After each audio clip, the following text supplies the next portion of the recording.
राम जी राम, जय श्री कृष्ण। हम लोग संत ग्रंथ भगवंत की आज्ञा मानने वाले लोग हैं। सनातन धर्म में जीने वाले, सनातन धर्म को महसूस करने वाले, सनातन धर्म को अपना नैतिक मूल्य मानने वाले लोग हैं।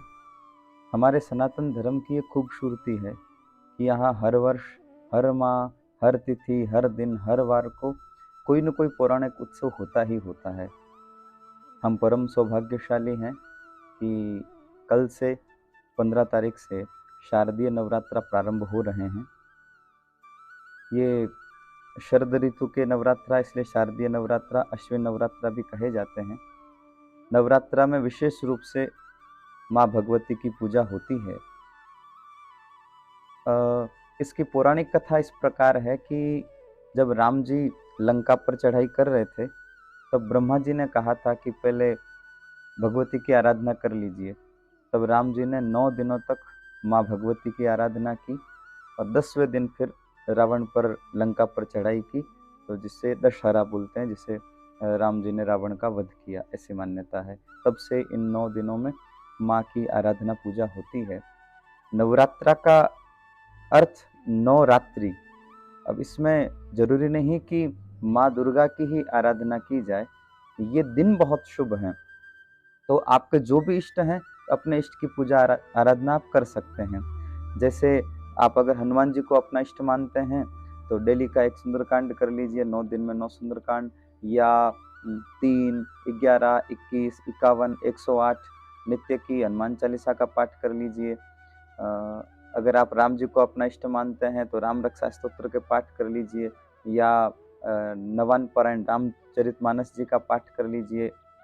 अगर कृष्ण जी को अपना इष्ट मानते हैं, तो फिर 9 दिन गोपी गीत का पाठ कर लीजिए, गोपाल सहस्त्र नाम का पाठ कर लीजिए, श्रीमद् भगवद गीता का पाठ कर लीजिए। हो सके तो नित्य एक एक गीता जी का पाठ कर लो।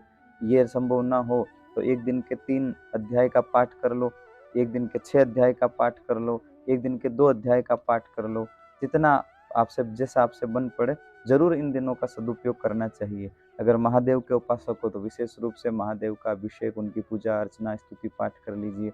गणेश जी के उपासक हैं तो फिर ओम गं गणपते नमः की माला कर लीजिए, या गणेश संकटनाशन स्तोत्र का पाठ कर लीजिए।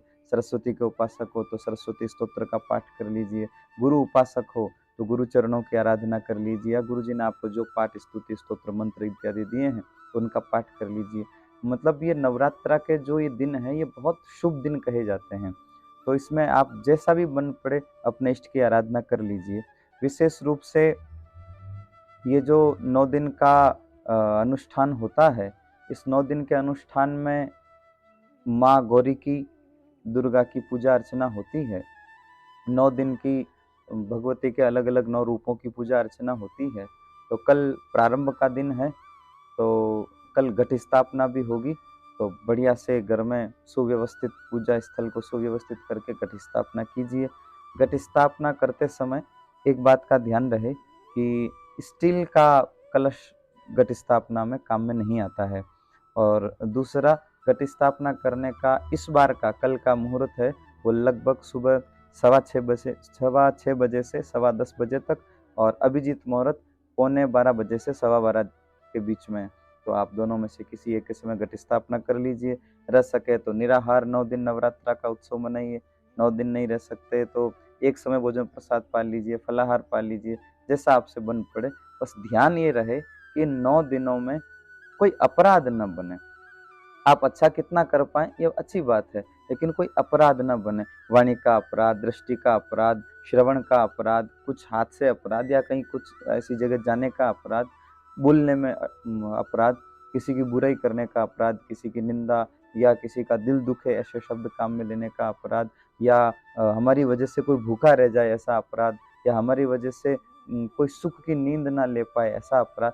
अपराध करने से बचें। अच्छा काम करें, ज़रूर करें, पर अपराध करने से बचें, इस बात का विशेष ख्याल रखें।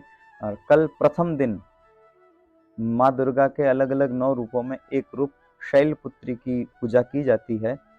हिमालय की बेटी, तो हिमालय को शैल भी कहा जाता है, तो शैलपुत्री की पूजा की जाती है। उनको सफ़ेद वस्त्र, सफ़ेद रंग के फूल इत्यादि बहुत प्रिय होते हैं।